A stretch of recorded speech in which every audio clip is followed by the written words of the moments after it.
Hey, viewers and viewers, my name is General Red Strategist, and welcome back to So You're Being Hunted, episode 533 now, if I'm not mistaken. So, our last episode, I was joined by Phil, of course, and we had our post-Christmas 2022 roundup. Now, as you can see, I'm on a slightly new map.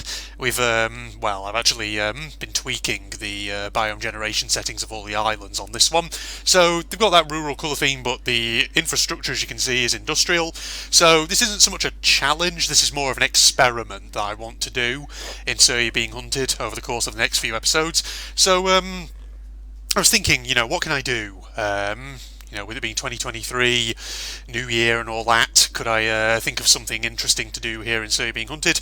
And the answer to that is, well, yes, I can think of something that might be quite interesting just to try out. So, basically, ladies and gentlemen, I was thinking, what have I never done in So You're Being Hunted? What's something that I could actually give, I don't know, maybe a try? Something, oh shit. I just got rid of my map instead of the freaking book. I meant to do that. Bollocks. That wasn't what I intended to do, but never mind. So I was thinking, and I thought of an idea. So you remember, it was quite a number of episodes ago, I once did an experiment where I tried to see how far out I could swim into the ocean before the sea beast kills me. Now I was wondering, I can't remember for the life of me when I did that experiment, did I ever try that with the talismans? Because the thing is, obviously there's the two types of talisman in this game that you can find. The one that gives you invisibility and the one that gives you invincibility. And obviously those only last, well, the effects of them I should say, only really last for a short amount of time. It's like 20 seconds or whatever it is. But I was wondering, if I was able to get my hands maybe on some of the Protect Me talismans, could we actually, I don't know, have another attempt at that experiment? Could we see if potentially it's actually theoretically possible to use those talismans to actually swim out into the ocean whilst minimising the risk of the sea beast killing you? Now, I don't know obviously how this would, well, I don't know whether it would succeed essentially, but I think it would be worth having a shot if it's possible. God, look at the way these buildings are all generating. The joys of the generator and all that, which I've commented on before.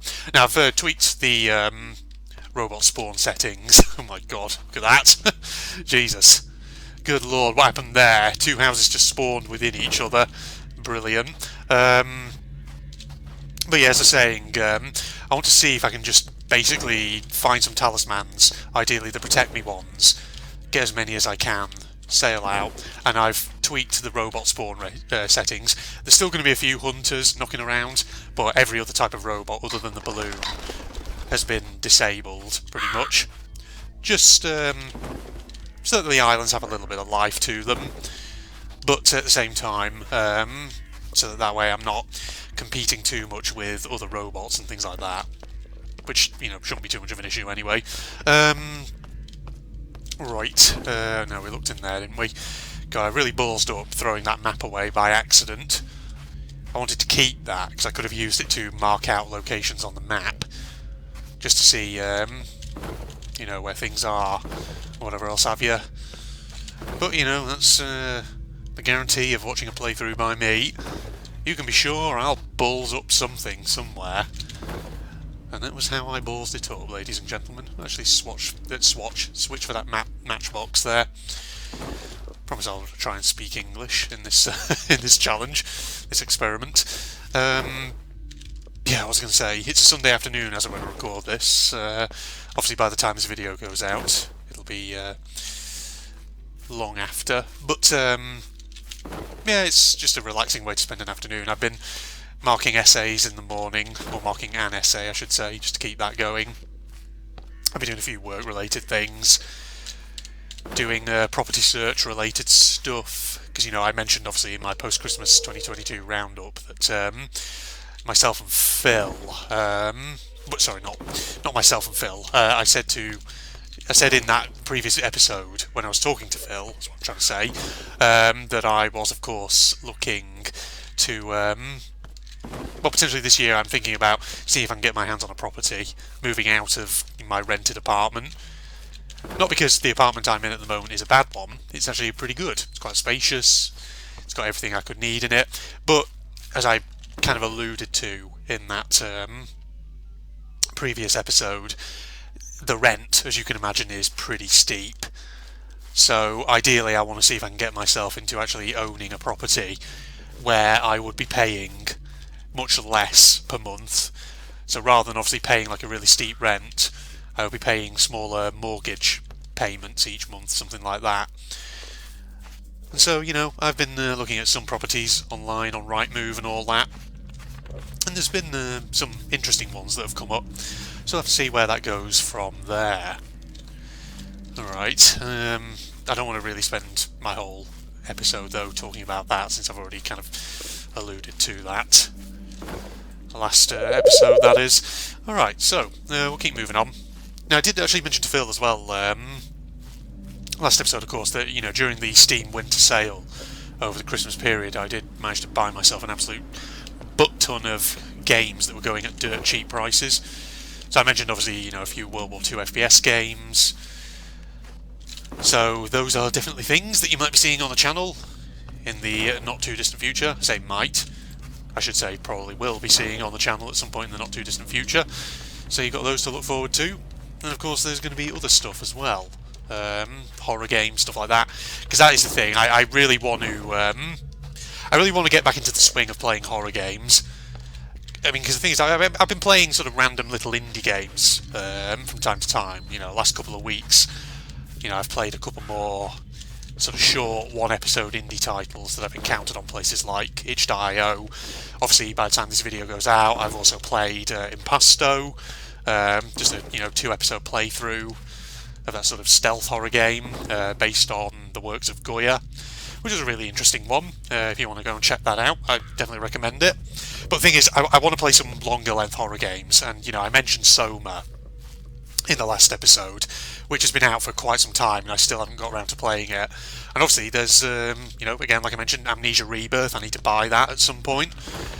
And I've heard Amnesia Rebirth. People say it's not as good as obviously games like The Dark Descent, stuff like that. But the thing is, people in the reviews on Steam have said, don't let that dissuade you. It's still a good horror game. It's just people have a tendency to sort of compare it to Amnesia: The Dark Descent, as though they're sort of expecting it to kind of be very similar to that, when actually that's kind of unfair. And honestly, they should really kind of judge that game on it. They should judge Rebirth on its own merits. So Amnesia Rebirth, definite possibility. Definitely want to buy that and maybe play that at some point. And of course, Amnesia: The Bunker. I'm going to be keeping an eye on that one. Like I said, I'm pretty sure it's slated for release in the sort of first couple of quarters of 2023, if I remember correctly. So that's definitely one to keep my eyes on. But I've got other horror games, of course. Ones that I've had in my Steam library for a while, or ones that I've bought over the Christmas period whilst they were on offer, and I want to play those too. So, for example, I've picked up a game. I've got what's it called? One called Lethe Episode 1. I want to play that. The Silvio game, Silvio 1, Silvio 2, which are sort of like shorter, but nonetheless probably would be sort of multi-episode playthroughs. So I've got those I want to play. I also picked up a game during the winter sale called Elusis, which is actually quite it's an older one. I think it's from like 2012, 2013, which admittedly has mixed reviews on Steam, but I don't know. I looked at screenshots of it and it looks interesting enough, so I might be prepared to give it a whirl. Apparently it's a bit janky, but jankiness doesn't necessarily stop me from playing a game. Sometimes janky games can be funny to play, so that's another possibility that you might see on the channel. But god, yeah, I mean, that's just a couple of ideas and suggestions that I do have. Oh, hello, hold on, please stand still for a second. You're going to go down, there we go. Where's your friend? Ah, lovely. Stop. Get out of here. There we are. Oh, look at that, they give me all the ammo. How lovely they are. Someone else is around there being a bit of a problem. Should I take the rags for bandages? I will. I really don't know why I'm carrying this trombone around, because I'm not going to need it. Oop, stop. Oi. Get out of here. Here we are. Are all the freaking hunters now just going to show up and be a bit of a problem for me? I imagine they probably are, aren't they? Knowing what they're like. I'm just going to get rid of that. Right. Yeah, there's plenty of houses around here, but really what we need are large structures in order to increase our chances of actually finding some of the talismans.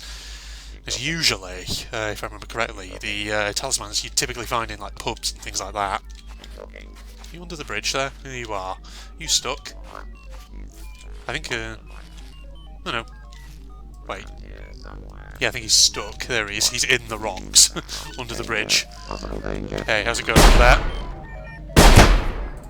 Wait. Got ya. Alright. Give me that. There we go. Don't need your vitals. Vitals, rather. But god, yeah, what was I saying? I was talking obviously about horror games and all that. But yeah, I've got so many horror things in my Steam library that I need to get through. So, yeah, plan is I'm going to do Call of Duty 2, then I'm probably going to get through some horror games, then I'll probably do another World War II FPS, then maybe get through some more games, then do another World War II FPS, things like that. So yeah, like I said in the previous episode, when I was talking to Phil, you know, Call of Duty 2 will have started, I think, by the time this video goes out. And, you know, over the winter period I managed to buy myself Call of Duty World at War, Call of Duty World War II and Battlefield 5, so definitely will be giving those a whirl at some point, probably during 2022. So you've got those to look forward to, ladies and gentlemen. I've got big plans, in essence. Plans for 2022 in terms of what we can play, and what you can watch me playing. Stop that. You. Get out. There we go. Give him the old 1-2 there. That was pretty good, wasn't it? God, we're getting so many bits of shotgun ammo. It's fantastic. Right. Get my torch out again. Oh my god. Oh, look at that. Oh, replacement map. That's perfect. Brandy. See, I told you Brandy still spawns in the game, didn't I? It's just very, very freaking rare now. That's the only thing. Right. What we need to do really is make some space, because now I can pick up a... Well, it's only got one round in it, but sure, I'll take it. I shouldn't really fill up my inventory with too much stuff here, in case I... Because obviously I'm going to leave myself less space for the actual talismans when I eventually find them. Do you mind? Get out of here. There we go. See how pro I am at just taking that thing down. That searchlight. Right, let me look at this bad boy here. Whereabouts are we? So there's a couple of big buildings on this island by the looks of it. We'll always go to another island if we have to. Just to explore for talismans and whatever else have you. I think the big building back over there might have been a barn. I'm not entirely sure. So maybe what we actually want to do is go in this sort of direction. A little bit back over here. Oh, Jesus. Well, you fixed that quick, didn't you, buddy? Right. Back over this way, please. Now, you see, the thing about this experiment is, it is very dependent, obviously, on talismans actually spawning in the world. But, we'll see. Maybe they'll spawn. They should do, right? Because I have tweaked the biome generation settings a little bit to try and up the number of large structures, as well as that to up the number of villages as well. So there should be an increased chance of talismans actually spawning, but we'll see. Oh, look at that, another map that I don't need. Alright, so that's not the sort of large building we need. Maybe we could sort of go around to the left a bit, cut through those villages over there, because there might be another large structure up in this sort of direction. Over here. Okay, let's do that. Up over the wall, and off across here we go. Alright. That reminds me, obviously, you know, speaking of horror games as well, I still have a few Chiller's Art J horror games that I need to play. That's the thing, you know me, I do love my J horror games by Chiller's Art. If you haven't seen any of my playthroughs of, well, those games of theirs that I have played, they are well worth a watch. Basically, Chiller's Art is a, well, I'm assuming they're Japanese games company that makes very short horror games, but with this very sort of like retro VHS feel, and they're honestly quite interesting. They're quite unique. They're very, very good. Like the first one of theirs I ever played was what was it called? It was the convenience store. And then I remember playing ones like Stigmatized Property, Inunaki Tunnel, then of course Okairi, The Ghost Train, Missing Children. And they're just really, really good, very atmospheric. But like I say, I've got some more of their games which I really need to play at some point. So I'm definitely going to be doing those when I get an opportunity. But yeah, I mean, some of them I might not necessarily wait until Call of Duty 2's over. I may do some of them if they're short enough, by way of a bit of bonus content, if I get the opportunity around all the other bonus content that I keep doing from time to time. So yeah, you've got that to look forward to. Alright, I don't think there's any real big structures of interest on this island because we've just been by that bloody wind turbine. So let's go over here to this jetty, we'll save, and then we'll probably wrap this episode up here, because I think that's a decent length just to start off this experiment and all that. So hope you enjoyed then, ladies and gentlemen, just me rambling about random crap, and I hope you're all looking forward to seeing whether I can actually get some talismans. I will bet you though, right, I'll bet you that now that I've kind of set myself this goal, I'll bet you this map that I've generated now has no talismans spawned on it. I'll bet you. And then I'll bet you, like, I'll move on after to, like, another challenge or another map, and suddenly I'll get about 1 million talismans all at once. They're like buses, they always come in, you know, they come in waves of several at once. Alright, Facebook and links down below along with the link to my propagandist channel for anyone interested, and if you enjoyed, a like is always appreciated. More than that, this is General Red signing off. Goodbye, everybody. I'm guessing maybe we're in a coma, or maybe we're dead. Some kind of afterlife. Oh god, alright. Suddenly it's now unlocking controls. Ooh! That's a whale. It's a giant flying whale. It's not what I was expecting. I really don't like the thumping sound, can't tell. Ooh! What are you? What are you? Oh, get out of here! No! No, leave me be! Oh god, I'm gonna die. Okay. I needed to run way sooner. Holy shit. June just got her throat torn out. Okay, you know what? I think we just have to run. I don't know what the deal is with the whale, but